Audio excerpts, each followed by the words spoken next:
ওই দেখো কর্তা, ওই দেখো, এটা শম্ভুর পোলা খান না?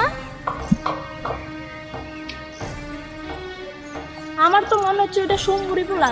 দেখো দেখো, ওই হইব। হ্যাঁ তো গিন্নি, ঠিকই কইছো তো।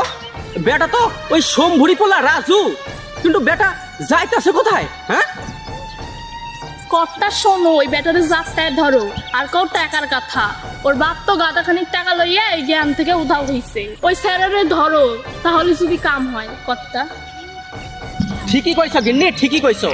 এই বেটার বাপ তো আমার কাছে গাদা খানি টাকা নিয়ে এই গ্রাম থেকে উধাও হয়েছে, আর ওর মার কাছে টাকার কথা কইলে খালি প্যান প্যান করে শুধু কান্না করে। এত বড় ধামড়া পোলাটা হইছিস, গতই খাইতে টাকাটা শোধ কর। তা না, আছে এই বেটার হচ্ছে গিন্নি। হ্যাঁ,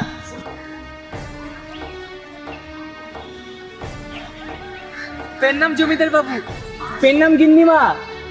তোর এই সব পেন নামটার নামের আমি গুষ্টি মারি। তুই আগে ক, তোর বাপ ওই শম্ভু যে আমার কাছ থেকে এতগুলা গাদা খানি টাকা নিছিল, সেই টাকা তুই কবে শোধ করবি? হ্যাঁ, কবে? আগে জমিদার বাবু, আপনি তো জানেনই আমার সংসারের হাল কেমন। এই সব হাল বেহালের কথা শুই না আমার কোনো লাভ নাই। তোর বাপ শম্ভু আমার কাছ থেকে টাকা নিছে, আর সেই টাকা তুই শোধ কর। এতগুলো টাকা কোথা থেকে পাবো জমিদার বাবু? কোথা থেকে পাবি না পাবি সেটা তোর ব্যাপার। এত বড় ধামড়া পোলা হয়েছিস, শরীরটা গতরে খাটা। তা না কইরা নিজে বাপের মতো তো দারু খায় উল্টা পড়ে থাকিস মাঠে ঘাটে, আবার বড় কথা কইস। জমিদার বাবু, সব টাকা দিয়ে দেবো, সব টাকা দিয়ে দেবো। আমাকে খালি একটুখানি সময় দেন, একটুখানি সময় দেন আমাকে খালি। গ্রামে আর কয়েকটা বাড়ি টহল দিয়ে তারপর তোর বাড়িতে আসতেছি, ততক্ষণের মধ্যে টাকা জুটায় রাখ। নিষ্কর্মার ঢেকে ধামড়া পোলা কোথাকার। চলো চলো, যেখানে গিয়া কথা কইয়া কাম হইব সেইখানেই যাব।